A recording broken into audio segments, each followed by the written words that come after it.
کروں گا یہ جو ایک لڑکی کے ساتھ زیادتی ہوئی ہے قصور میں، اس کی میں وجوہات بیان کروں گا ایسا ہو کیوں رہا ہے. اصل وجہ کو جب تک آپ کنٹرول نہیں کریں گے نا تو یہ واقعات ہوتے رہیں گے. بلکہ میں اسی کو پہلے چھیڑ دیتا ہوں. یہ جو اس طرح کے بچیوں کے ساتھ زیادتی کے اور پھر اس کے قتل کے واقعات ہوتے ہیں، اس میں الیکٹرانک میڈیا کا، ڈراموں فلموں کا بہت بڑا کردار ہے.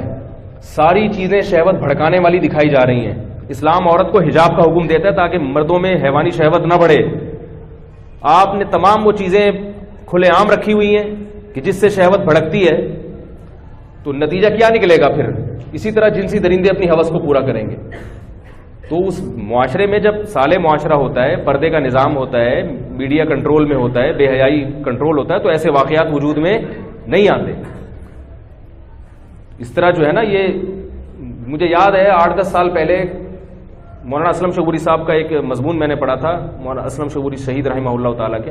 اس وقت کراچی میں واقعہ ہوا تھا کہ سینما میں فلم دیکھ کے کچھ لڑکے نکلے، تو فلم کوئی ایسی بےہودہ تھی کہ ان کے جذبات بھڑکے ہیں، تو انہوں نے وہیں سینما گھر سے نکلنے کے بعد کسی بچی کو اغوا کیا اور اس کا اسی طرح ریپ کر کے اس کو قتل کر دیا.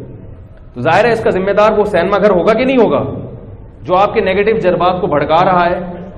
اور اس کو اب میڈیا بڑے اچھے لیول لگا کے پیش کرتا ہے، آزادی، نسوانیت، حقوق نسواں کے نام پر نا، کہ عورت کو برقعے میں نہیں باندھو، وہ بھی آزاد ہے، اس کو بھی جینے کا حق ہے. تو یہ واقعات یورپ امریکہ میں اور بھی زیادہ ہوتے ہیں.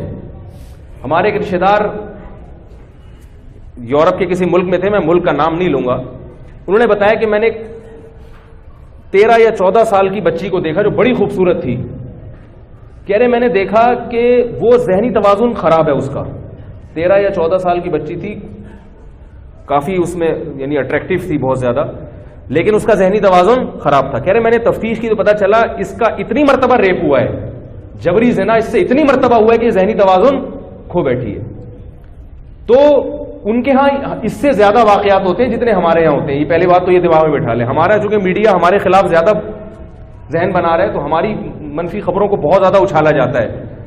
ان کے ہاں زیادہ ہوتے ہیں کیونکہ ان کے ہاں بے حیائی ہم سے زیادہ ہے. ان کو تو اپنے شہوت پہ کنٹرول ہی نہیں ہے. ان کو تو اگر یہ چیزیں نہ ملے نا تو پاگل ہو جائیں. تو ہمارے ہاں بھی ہم اسی کلچر کو فالو کر رہے ہیں جس کی وجہ سے اس قسم کے واقعات ہو رہے ہیں. تو پہلی بات تو یہ کہ ان واقعات پہ کنٹرول کرنے کے لیے مذمتی بیانات کافی نہیں ہے. معاشرے سے بے حیائی کو ختم کرنا پڑے گا تاکہ نوجوان لڑکے جنسی درندے نہ بنے. عورت کو پردے میں لانا پڑے گا. دوسری بات یہ کہ باتیں کرنے کے بجائے حکمرانوں کا فرض ہے کہ ایک ہفتے کے اندر اندر اس کو پکڑ کے مجرم کو چوک پہ لٹکائے. ہمیں کسی جاننے والے نے بتایا کہ 1981 میں کچھ اس قسم کا واقعہ ہوا تھا ضیاء الحق کے دور میں، ایک ہفتے کے اندر لٹکا دیا تھا قاتل کو. تو ایسا واقعہ اگر ہو تو بھائی پولیس حرکت میں آئے، حکومت ایکشن لے کہ قاتل کو فوراً پکڑو اور اس کو چوک پہ سب کے سامنے لٹکاؤ فوراً. تو جب شرعی سزائیں نافذ ہوتی ہیں تو اس قسم کے واقعات پھر نہیں ہوتے.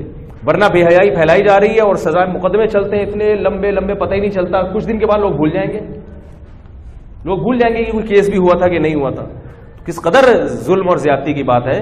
تو اس میں فوراً قرار واقعی سزا ملنی چاہیے، عبرتناک سزا ملنی چاہیے اس کو. تو تب جا کے ان مسائل پہ کنٹرول ہوتا ہے.